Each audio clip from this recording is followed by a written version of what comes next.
Breaking చూస్తున్నాం. రాజ్యసభ ఎన్నికలకు TDP దూరంగా ఉంటుంది. బలం లేకపోవడంతో అభ్యర్థిని పోటీలో పెట్టరాదని నిర్ణయించింది టీడీపీ. ఏపీలో 3 రాజ్యసభ అభ్యర్థుల ఎన్నికకు నోటిఫికేషన్ వెలువడింది. రేపటితో నామినేషన్ల స్వీకరణ గడువు ముగియబోతోంది. 27న రాజ్యసభ సభ్యుల ఎన్నికకు పోలింగ్ జరగబోతోంది. ఇప్పటికే వైసీపీ తరపున 3 అభ్యర్థులు బరిలో నిలిచారు. నామినేషన్లు దాఖలు చేశారు వైసీపీ అభ్యర్థులు. వైవి సుబ్బారెడ్డి, మేడా రఘునాథరెడ్డి, గొల్లా బాబురావులు వైసీపీ తరపున నామినేషన్లు వేశారు. తొలుత అభ్యర్థిని పోటీలో పెట్టాలని టీడీపీ ఆలోచించింది. అయితే వైసీపీలో అసంతృప్త ఎమ్మెల్యేలు తమ అభ్యర్థికి ఓటు వేస్తారనే ఆలోచనలో టీడీపీ ఉంది. చివరి క్షణంలో పోటీకి దూరంగా ఉండాలని టీడీపీ నిర్ణయించుకున్నట్టుగా తెలుస్తుంది. సరైన సంఖ్యాబలం లేకపోవడం వల్లే టీడీపీ రాజ్యసభ ఎన్నికల్లో పోటీకి దూరంగా ఉండాలని నిర్ణయించుకున్నట్లుగా తెలుస్తోంది. మా ప్రతినిధి కృష్ణమోహన్ లైవ్లో జాయిన్ అవుతున్నారు. కృష్ణమోహన్, తెలుగుదేశం పార్టీ తొలుత రాజ్యసభ రేసులో ఉండాలని భావించింది, కానీ చివరికి పోటీ నుంచి విరమించుకున్నట్లుగా ప్రకటించింది. ఎందుకు అంటే తగినంత సంఖ్యాబలం లేకపోవడంతోనే టీడీపీ ఈ నిర్ణయం తీసుకుంది అనుకోవచ్చా? రామదాస్, మొత్తం మీద అయితే యాక్చువల్ గా తెలుగుదేశం రాజ్యసభ ఎన్నికల్లో మాత్రం మొదట పోటీ చేయాలనే ఉత్సాహాన్ని అయితే చూపించింది. అన్యాయమైన పరిస్థితుల్లో ఈ రోజు మధ్యాహ్నం అధినేత క్లియర్ గా చెప్పేశారు, ఇక పోటీలో ఎవరు ఉండట్లేదని. ప్రధానంగా అయితే చాలా 3 పేర్లని తెర మీద కూడా టీడీపీ తీసుకుని వచ్చిన పరిస్థితి. ఫస్ట్ వర్లారామని పెడితే ఎలా ఉంటుందనే ఒక ఆలోచన చేశారు. తర్వాత సీఎం రమేష్ ని రంగంలో దించాలని సీఎం రమేష్ కూడా చాలా వరకు ఆయన ఉత్సాహం చూపించిన పరిస్థితి అయితే ఉంది. తర్వాత ఖమ్మంబట్టి రామ్మోహన్ రావు. సో వీళ్ళు 3 పెట్టాలన్న ఒక ప్రయత్నం, ఒకరిని ఉంచాలన్న ఒక ప్రయత్నం చేసినప్పటికీ చివరికి వర్లారామయ్య కావచ్చు, లేకపోతే సీఎం రమేష్ ఇప్పటికి బీజేపీలో ఉన్నారు కాబట్టి బీజేపీ పొత్తు లేకుండానే మళ్ళీ అతను తీసుకొని వచ్చి ఇప్పుడు అక్కడ పోటీ చేస్తే కొంత ఇబ్బంది జరిగే పరిస్థితి ఉంది. ప్యాటర్ కి రాంగ్ సిగ్నల్ పోతుంది అనే అంశం మీదనే బీజేపీ అభ్యర్థి అయిన సీఎం రమేష్ ని రూల్ అవుట్ చేశారు. తర్వాత ఈ రోజు ఉదయం వరకు కూడా ఖమ్మంపట్టి రామ్మోహన్ రావు వ్యవహారంలో చాలా సీరియస్ గానే వర్కౌట్ చేయాల్సిన పరిస్థితి వచ్చింది టీడీపీ అధినేతకు. తీరా లెక్కలు, పొడికలు, మైనస్లు అన్ని తీసిన తర్వాత ఇక వీలు కాదు అన్న ఒక సమాచారానికి ఆయన అధినేత వచ్చిన వెంటనే ఇక మనం పోటీ చేయట్లేదు అని చెప్పారు. ఒకవేళ నిజంగానే పోటీ చేయాల్సి వస్తే ఇప్పుడు తెలుగుదేశానికి బలమున్న 23లో నలుగురు వెళ్ళిపోయారు కాబట్టి 19 మాత్రమే ఉన్నాయి. 44 అవసరం అవుతాయి కాబట్టి 44 అంటే దాదాపుగా 23 వరకు తీసుకురావాల్సిన పరిస్థితి ఉంటుంది. సో ఇటువంటి సిచ్యువేషన్స్ లో కష్టం అవుతుంది. ఎందుకంటే ఇప్పటికే వైసీపీ సంబంధించిన ఆ డౌట్ ఉన్న ఎవరైతే సీట్లు రిజెక్ట్ అయిన ఎమ్మెల్యేలందరినీ ఇప్పటికే క్యాంపులకు తరలించేసింది వైసీపీ. సో ఈ నేపథ్యంలో మళ్ళీ వాళ్ళు వచ్చినా రేపు ఉదయానికి దిగే అవకాశం ఉంటుంది. వాళ్ళందరూ వైసీపీ కంట్రోల్లోనే ఉన్నారు. సో వాళ్ళని రేపు రాత్రికి వెనక్కి తీసుకుని వచ్చే పరిస్థితి ఉంటుంది. సో అటువంటి పరిస్థితుల్లో ఇప్పటికిప్పుడు మనం అభ్యర్థుల కోసం తీసుకోవడం, అలా మరోవైపు పెద్ద మొత్తంలో కూడా డబ్బులు కట్టే పరిస్థితి ఉంటుంది. ఇంత పెద్ద మొత్తంలో దాదాపుగా 300 కోట్ల రూపాయలు తెలుగుదేశం రాజ్యసభ సీటుకి గెలవాలనుకుంటే దాదాపుగా 300 కోట్ల రూపాయలు కట్టే పరిస్థితికి ఒక అంచనాకి వచ్చింది టీడీపీ.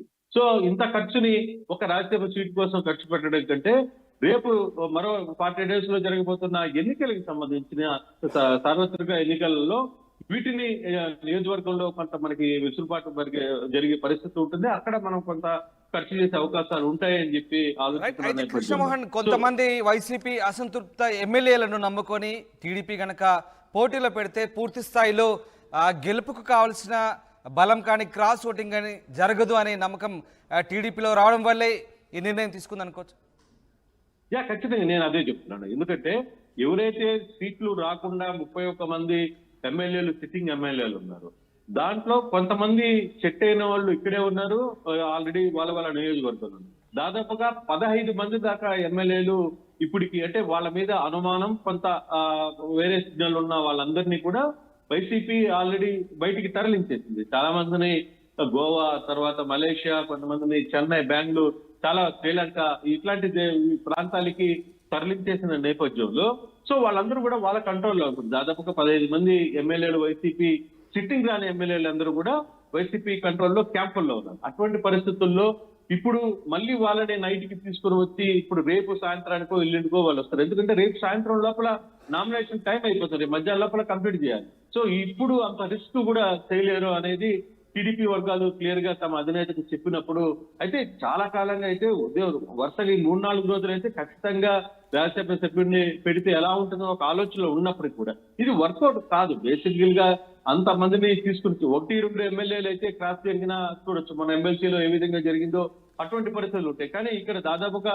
25 ఎమ్మెల్యేలని తీసుకురావాల్సిన పరిస్థితి ఉంది. అంతమంది ఎమ్మెల్యేలని తీసుకుని వచ్చి వాళ్ళందరినీ హ్యాండిల్ చేయాలి. ఇప్పటికే చాలా ఖర్చుతో కూడుకున్న పని. మరోవైపు ఏంటి, వాళ్ళు ఆల్రెడీ వీళ్ళ కంట్రోల్లో లేరు. ఆల్మోస్ట్ వాళ్ళందరూ కూడా వైసీపీ కంట్రోల్లోనే ఉన్నారు స్టిల్ ఈ రోజు వరకు కూడా. సో అటువంటి పరిస్థితుల్లో ఇప్పుడు రాజ్యసభకి మనం పోటీ చేసి నవ్వులు పాడడం తప్పితే ఇంకా వేరే అవకాశం ఉండదు. కాబట్టి సో ఖచ్చితంగా మనం పోటీ చేయకుండా విరమించుకోవడమే మంచిది అని చెప్పి నిర్ణయానికి వచ్చినట్టుగా అయితే రేపటికి నామినేషన్ల గడువు ముగియబోతుంది. ఇక ఆ ముగ్గురు వైసీపీ అభ్యర్థులు వైవి సుబ్బారెడ్డి కావచ్చు, అలాగే మేడా కావచ్చు, గొల్లా బాబురావు కావచ్చు, వీళ్ళంతా కూడా ఈ ముగ్గురి ఎన్నిక ఇక దాదాపు లాంఛనమే అనుకోవచ్చా? రేపటితో ఇక ఈ 3 నామినేషన్లు మాత్రం ఉండబోతున్నాయి. ఖచ్చితంగా మిగిలిన 3 నామినేషన్లే కాబట్టి మేడ కావచ్చు, లేకపోతే గొల్ల కావచ్చు, లేకపోతే వైవి కావచ్చు, వీళ్ళ ముగ్గురు పరిస్థితులు 3 క్లియర్ అయిపోయినాయి. సో ఆల్మోస్ట్ ఆల్ వీళ్ళ ముగ్గురు కూడా రాజ్యసభగా సభ్యులుగా ఎన్నిక కాబోతున్నారు. ఎక్కడ పోటీ జరిగే పరిస్థితి అయితే ఉండదు. పోటీ లేదు కాబట్టి డెఫినెట్ గా ఇప్పుడు జరుగుతున్న ముగ్గురికి లాంఛనమే. ఇంకా వాళ్ళ ప్రక్రియ యాజకులు సజావుగా జరిగే పరిస్థితి అయితే కనబడుతుంది. కానీ ఇప్పటికిప్పుడు తెలుగుదేశం ఉదయం వరకు కూడా కొంత ఆలోచనలో ఉన్నప్పటికీ కూడా కానీ ఎక్కడ అవసరం ఇక చేయి జారిపోయింది. ఇప్పటికే టైం లేదు. రేపు మధ్యాహ్నం లోపల అభ్యర్థిని తీసుకోవాలి, తర్వాత వాళ్ళ అనుకున్న ఎమ్మెల్యేల బలాన్ని సమకూర్చుకోవాలి. ఇవన్నీ కూడా వర్కౌట్ అయ్యే పరిస్థితి కనపట్లేదు. అందుకోసమనే అధినేత మాత్రం చంద్రబాబు ఖచ్చితంగా ఈ వ్యవహారాన్ని ఇంతటితో క్లోజ్ చేద్దాం, దీని మీద అనవసరంగా ఫోకస్ చేసి నవ్వుల పాలు కావడం మంచిది కాదు అనే ఒక ఆలోచనలోనే ఉన్నట్టుగా కనపడుతుంది. అందుకే ఆయన చాలా క్లియర్ గా తమ నేతలకు చెప్పేశారు, మేము ఎన్నికలకైతే రేపు రాజ్యసభ ఎన్నికలకి మనం ఎవరు పోటీ దిగడం లేదని చెప్పేసిన పరిస్థితి స్పష్టంగా కనబడుతుంది. Right, thanks for the update Krishnamohan. Right, ఇది రాజ్యసభ ఎన్నికలకు టీడీపీ దూరంగా ఉండాలనుకుంటోంది. బలం లేకపోవడంతో అభ్యర్థిని పోటీలో పెట్టరాదని నిర్ణయం తీసుకుంది. ముగ్గురు రాజ్యసభ అభ్యర్థుల ఎన్నికకు నోటిఫికేషన్ వెలువడింది. రేపటితో నామినేషన్ల స్వీకరణ గడువు కూడా ముగియబోతోంది. 27న దీని పోలింగ్ ఉండబోతుంది. అయితే వైసీపీ తరఫున ఇప్పటికే ముగ్గురు అభ్యర్థులు నామినేషన్లు దాఖలు చేశారు. అయితే టీడీపీ మాత్రం తొలుత అభ్యర్థిని పోటీలో పెట్టాలని ఆలోచించింది. వైసీపీ అసంతృప్త ఎమ్మెల్యేలు తమ అభ్యర్థికి ఓటు వేస్తారనే ఆలోచనలో ఉంది. అయితే చివరి క్షణంలో పోటీకి మాత్రం దూరంగా ఉండాలని నిర్ణయించుకుంది. సంఖ్యాబలం తగినంత లేకపోవడం ఇందుకు కారణంగా తెలుస్తోంది. బ్రేకింగ్ చూస్తున్నాం. రాజ్యసభ ఎన్నికలకు టీడీపీ దూరంగా ఉంటుంది. బలం లేకపోవడంతో అభ్యర్థిని పోటీలో పెట్టరాదని నిర్ణయించింది టీడీపీ.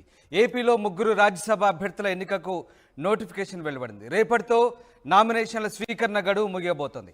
27న రాజ్యసభ సభ్యుల ఎన్నికకు పోలింగ్ జరగబోతోంది. ఇప్పటికే వైసీపీ తరపున ముగ్గురు అభ్యర్థులు బరిలో నిలిచారు. నామినేషన్లు దాఖలు చేశారు వైసీపీ అభ్యర్థులు. వైవి సుబ్బారెడ్డి, మేడా రఘునాథరెడ్డి, గొల్లా బాబురావులు వైసీపీ తరపున నామినేషన్లు వేశారు. తొలుత అభ్యర్థిని పోటీలో పెట్టాలని టీడీపీ ఆలోచించింది. అయితే వైసీపీలో అసంతృప్త ఎమ్మెల్యేలు తమ అభ్యర్థికి ఓటు వేస్తారనే ఆలోచనలో టీడీపీ ఉంది. చివరి క్షణంలో పోటీకి దూరంగా ఉండాలని టీడీపీ నిర్ణయించుకున్నట్టుగా తెలుస్తుంది. సరైన సంఖ్యాబలం లేకపోవడం వల్లే టీడీపీ రాజ్యసభ ఎన్నికల్లో పోటీకి దూరంగా ఉండాలని నిర్ణయించుకున్నట్లుగా తెలుస్తోంది.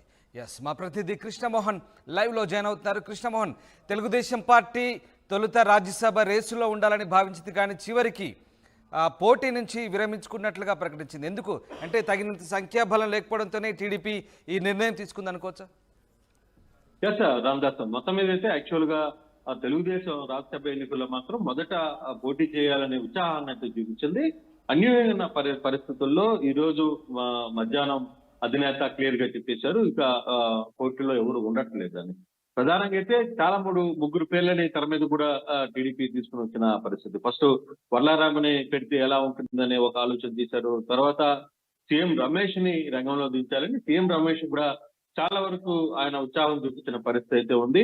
తర్వాత ఖమ్మంబట్టి రామ్మోహన్ రావు. సో వీళ్ళ ముగ్గురిలో పెట్టాలన్న ఒక ప్రయత్నం, ఒకరిని ఉంచాలన్న ఒక ప్రయత్నం చేసినప్పటికీ చివరికి వర్లారామయ్య కావచ్చు, లేకపోతే సీఎం రమేష్ ఇప్పటికి బీజేపీలో ఉన్నారు కాబట్టి బీజేపీ పొత్తు లేకుండానే మళ్ళీ అతని తీసుకొని వచ్చి ఇప్పుడు అక్కడ పోటీ చేస్తే కొంత ఇబ్బంది జరిగే పరిస్థితి ఉంది. ప్యాడర్ కి రాంగ్ సిగ్నల్ పోతుంది అనే అంశం మీదనే బీజేపీ అభ్యర్థి అయిన సీఎం రమేష్ ని రూల్ అవుట్ చేశారు. తర్వాత ఈ రోజు ఉదయం వరకు కూడా ఖమ్మంపట్టి రామ్మోహన్ రావు వ్యవహారంలో చాలా సీరియస్ గానే వర్కౌట్ చేయాల్సిన పరిస్థితి వచ్చింది టీడీపీ అధినేతకు. తీరా లెక్కలు, కూడికలు, మైనస్లు అన్ని తీసిన తర్వాత ఇక వీలు కాదు అన్న ఒక సమాచారానికి ఆయన అధినేత వచ్చిన వెంటనే ఇక మనం పోటీ చేయట్లేదు అని చెప్పారు. ఒకవేళ నిజంగానే పోటీ చేయాల్సి కానీ వస్తే ఇప్పుడు తెలుగుదేశానికి బలమున్న 23లో నలుగురు వెళ్ళిపోయారు కాబట్టి 19 మాత్రమే ఉన్నాయి. 44 అవసరం అవుతాయి కాబట్టి 44 అంటే దాదాపుగా 23 వరకు తీసుకురావాల్సిన పరిస్థితి ఉంటుంది. సో ఇటువంటి సిచ్యువేషన్స్ లో కష్టం అవుతుంది. ఎందుకంటే ఇప్పటికే వైసీపీ సంబంధించిన ఆ డౌట్ ఉన్న ఎవరైతే సీట్లు రిజెక్ట్ అయిన ఎమ్మెల్యేలందరినీ ఇప్పటికే క్యాంపులకు తరలించేసింది వైసీపీ. సో ఈ నేపథ్యంలో మళ్ళీ వాళ్ళు వచ్చినా రేపు ఉదయానికి దిగే అవకాశం ఉంటుంది. వాళ్ళందరూ వైసీపీ కంట్రోల్లోనే ఉన్నారు. సో వాళ్ళని రేపు రాత్రికి వెనక్కి తీసుకుని వచ్చే పరిస్థితి ఉంటుంది. సో అటువంటి పరిస్థితుల్లో ఇప్పటికిప్పుడు మనం అభ్యర్థుల కోసం తీసుకోవడం, అలా మరోవైపు పెద్ద మొత్తంలో కూడా డబ్బులు కట్టే పరిస్థితి ఉంటుంది. ఇంత పెద్ద మొత్తంలో దాదాపుగా 300 కోట్ల రూపాయలు తెలుగుదేశం రాజ్యసభ సీటుకి గెలవాలనుకుంటే దాదాపుగా 300 కోట్ల రూపాయలు కట్టే పరిస్థితికి ఒక అంచనాకి వచ్చింది టీడీపీ. సో ఇంత ఖర్చుని ఒక రాజ్యసభ సీటు కోసం ఖర్చు పెట్టడం కంటే రేపు మరో 40 days లో జరగబోతున్న ఎన్నికలకు సంబంధించిన సార్వత్రిక ఎన్నికలలో వీటిని నియోజకవర్గంలో కొంత మనకి వెసులుబాటు జరిగే పరిస్థితి ఉంటుంది. అక్కడ మనం కొంత ఖర్చు చేసే అవకాశాలు ఉంటాయని చెప్పి అయితే కృష్ణమోహన్, కొంతమంది వైసీపీ అసంతృప్త ఎమ్మెల్యేలను నమ్ముకొని టీడీపీ గనక పోటీలో పెడితే పూర్తి స్థాయిలో గెలుపుకు కావాల్సిన బలం కానీ క్రాస్ ఓటింగ్ కానీ జరగదు అనే నమ్మకం టీడీపీలో రావడం వల్లే ఈ నిర్ణయం తీసుకుంది అనుకోవచ్చు. ఖచ్చితంగా నేను అదే చెప్తున్నాను. ఎందుకంటే ఎవరైతే సీట్లు రాకుండా 31 మంది ఎమ్మెల్యేలు సిట్టింగ్ ఎమ్మెల్యేలు ఉన్నారు, దాంట్లో కొంతమంది సెట్ అయిన వాళ్ళు ఇక్కడే ఉన్నారు, ఆల్రెడీ వాళ్ళ నియోజకవర్గంలో దాదాపుగా 15 మంది దాకా ఎమ్మెల్యేలు ఇప్పటికి అంటే వాళ్ళ మీద అనుమానం కొంత వేరే సిగ్నల్ ఉన్న వాళ్ళందరినీ కూడా వైసీపీ ఆల్రెడీ బయటికి తరలించేసింది. చాలా మందిని గోవా, తర్వాత మలేషియా, కొంతమందిని చెన్నై, బెంగళూరు, చాలా శ్రీలంక ఇట్లాంటి ప్రాంతాలకి తరలించేసిన నేపథ్యంలో సో వాళ్ళందరూ కూడా వాళ్ళ కంట్రోల్లో ఉంటుంది. దాదాపుగా 15 మంది ఎమ్మెల్యేలు వైసీపీ సిట్టింగ్ రాని ఎమ్మెల్యేలు అందరూ కూడా వైసీపీ కంట్రోల్లో క్యాంపుల్లో ఉన్నారు. అటువంటి పరిస్థితుల్లో ఇప్పుడు మళ్ళీ వాళ్ళని నైట్కి తీసుకుని వచ్చి ఇప్పుడు రేపు సాయంత్రానికో ఎల్లుండికో వాళ్ళు వస్తారు. ఎందుకంటే రేపు సాయంత్రం లోపల నామినేషన్ టైం అయిపోతుంది, మధ్యాహ్నం లోపల కంప్లీట్ చేయాలి. సో ఇప్పుడు అంత రిస్క్ కూడా చేయలేరు అనేది టీడీపీ వర్గాలు క్లియర్ గా తమ అధినేతకు చెప్పినప్పుడు అయితే చాలా కాలంగా అయితే వరుసగా 3-4 రోజులు అయితే ఖచ్చితంగా రాజ్యసభ సభ్యుడిని పెడితే ఎలా ఉంటుందో ఒక ఆలోచనలో ఉన్నప్పటికీ కూడా ఇది వర్కౌట్ కాదు. బేసికల్ గా అంత మందిని తీసుకుని 1-2 ఎమ్మెల్యేలు అయితే క్రాస్ జరిగినా చూడొచ్చు. మన ఎమ్మెల్సీలో ఏ విధంగా జరిగిందో అటువంటి పరిస్థితులు ఉంటాయి. కానీ ఇక్కడ దాదాపుగా 25 ఎమ్మెల్యేలని తీసుకురావాల్సిన పరిస్థితి ఉంది. అంతమంది ఎమ్మెల్యేలని తీసుకుని వచ్చి వాళ్ళందరినీ హ్యాండిల్ చేయాలి. ఇప్పటికే చాలా ఖర్చుతో కూడుకున్న పని. మరోవైపు ఏంటి, వాళ్ళు ఆల్రెడీ వీళ్ళ కంట్రోల్లో లేరు. ఆల్మోస్ట్ వాళ్ళందరూ కూడా వైసీపీ కంట్రోల్లోనే ఉన్నారు స్టిల్ ఈ రోజు వరకు కూడా. సో అటువంటి పరిస్థితుల్లో ఇప్పుడు రాజ్యసభకి మనం పోటీ చేసి నవ్వులు పాడడం తప్పితే ఇంకా వేరే అవకాశం ఉండదు. కాబట్టి సో ఖచ్చితంగా మనం పోటీ చేయకుండా విరమించుకోవడమే మంచిది అని చెప్పి నిర్ణయానికి వచ్చినట్టుగా అయితే రేపటికి నామినేషన్ల గడువు ముగియబోతుంది. ఇక ఆ ముగ్గురు వైసీపీ అభ్యర్థులు వైవి సుబ్బారెడ్డి కావచ్చు, అలాగే మేడా కావచ్చు, గొల్లా బాబురావు కావచ్చు, వీళ్ళంతా కూడా ఈ ముగ్గురి ఎన్నిక ఇక దాదాపు లాంఛనమే అనుకోవచ్చా రేపటితో? ఇక ఈ 3 నామినేషన్లు మాత్రం ఉండబోతున్నాయి. ఖచ్చితంగా మిగిలిన 3 నామినేషన్లే కాబట్టి మేడ కావచ్చు, లేకపోతే గొల్ల కావచ్చు, లేకపోతే వైబీ కావచ్చు, వీళ్ళ ముగ్గురు పరిస్థితులు 3 క్లియర్ అయిపోయినాయి. సో ఆల్మోస్ట్ ఆల్ వీళ్ళ ముగ్గురు కూడా రాజ్యసభగా సభ్యులుగా ఎన్నిక కాబోతున్నారు. ఎక్కడ పోటీ జరిగే పరిస్థితి అయితే ఉండదు. పోటీ లేదు కాబట్టి డెఫినెట్ గా ఇప్పుడు జరుగుతున్న ముగ్గురికి లాంఛనమే. ఇంకా వాళ్ళ ప్రక్రియ యాజకులు సజావుగా జరిగే పరిస్థితి అయితే కనబడుతుంది. కానీ ఇప్పటికిప్పుడు తెలుగుదేశం ఉదయం వరకు కూడా కొంత ఆలోచనలో ఉన్నప్పటికీ కూడా కానీ ఎక్కడ అవసరం ఇక చేయి జారిపోయింది. ఇప్పటికే టైం లేదు. రేపు మధ్యాహ్నం లోపల అభ్యర్థిని తీసుకోవాలి, తర్వాత వాళ్ళ అనుకున్న ఎమ్మెల్యేల బలాన్ని సమకూర్చుకోవాలి. ఇవన్నీ కూడా వర్కౌట్ అయ్యే పరిస్థితి కనపట్లేదు. అందుకోసమనే అధినేత మాత్రం చంద్రబాబు ఖచ్చితంగా ఈ వ్యవహారాన్ని ఇంతటితో క్లోజ్ చేద్దాం, దీని మీద అనవసరంగా ఫోకస్ చేసి నవ్వుల పాలు కావడం మంచిది కాదు అనే ఒక ఆలోచనలోనే ఉన్నట్టుగా కనపడుతుంది. అందుకే ఆయన చాలా క్లియర్ గా తమ నేతలకు చెప్పేశారు, మేము ఎన్నికలకైతే రేపు రాజ్యసభ ఎన్నికలకి మనం ఎవరు పోటీ దిగడం లేదని చెప్పేసిన పరిస్థితి స్పష్టంగా కనపడుతుంది. Right, thanks for the update. Krishnamohan right, ఇది రాజ్యసభ ఎన్నికలకు టీడీపీ దూరంగా ఉండాలనుకుంటోంది. బలం లేకపోవడంతో